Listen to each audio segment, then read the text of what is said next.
Hello friends, आज हम maths का न्यू टॉपिक शुरू करने वाले हैं जो है लॉगरिदम्स।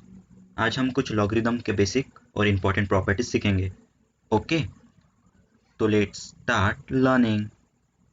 एक्सपोनेंट। तो फ्रेंड्स, आपको पता ही है एक्सपोनेंट के बारे में, आप सब 7th से ही पढ़ते आ रहे हो। सो एक्सपोनेंट हम कुछ इस प्रकार रिप्रेजेंट करते हैं, a to the power x equals to b। One example, 2 का क्यूब मतलब 8, आपको पता ही है। सो अभी आते हैं लॉग पे। लॉगरिदम्स जैसे कि एडिशन का अपोजिट सब्ट्रैक्शन होता है, मल्टीप्लिकेशन का डिवीजन होता है, सिमिलरली एक्सपोनेंट का अपोजिट लॉगरिदम होता है। लॉगरिदम को हम ऐसे रिप्रेजेंट करते हैं और इसे ऐसे पढ़ते हैं, log b to the base a equals to x। यहाँ पे a to the power x equals to b and log b to the base a equals to x, ये दोनों इक्विवेलेंट स्टेटमेंट्स है।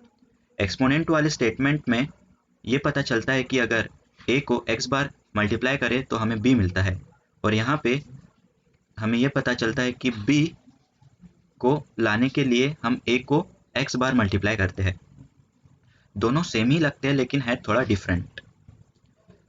इस यहाँ पे एक एग्जांपल देखो, log 8 to the base 2 equals to 3।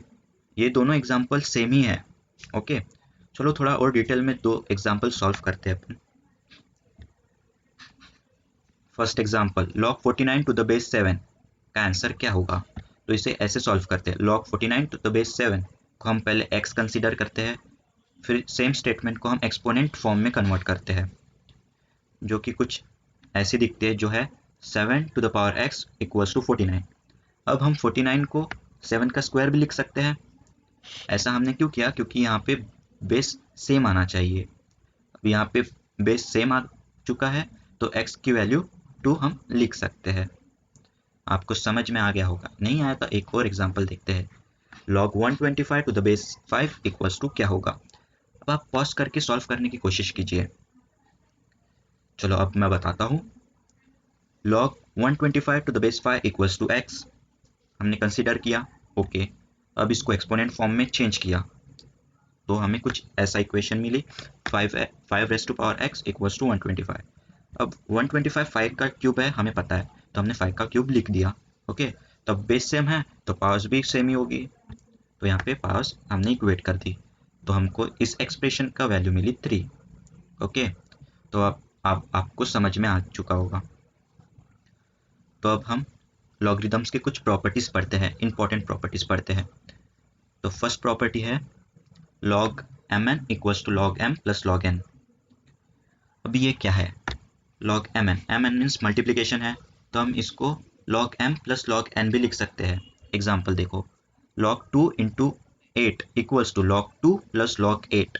Okay, similarly in case of division, अभी division में हम माइनस करते हैं, तो log m by n equals to log m minus log n। इसका भी एग्जाम्पल देख लेते हैं, log 9 divided by 3 equals to log 9 minus log 3। Third property, ये बहुत इंपॉर्टेंट प्रॉपर्टी है, log m to the power n equals to n log m। यहाँ पे जो पावर n है वो आगे आ जाता है, तो ये हो जाएगा n log m। इसका भी एग्जाम्पल देख लेते हैं।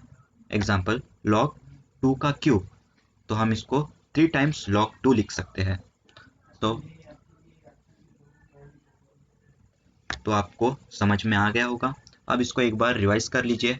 हम नेक्स्ट वीडियो में आपको किसी भी नंबर का लॉग कैसे निकालते हैं वो बताएंगे।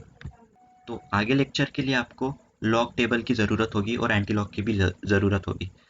तो आपके पास लॉग बुक होगी तो अच्छी बात है, अगर नहीं होगी तो आप लॉग टेबल नेट से डाउनलोड कर सकते हैं और एंटी लॉग भी कर लेना।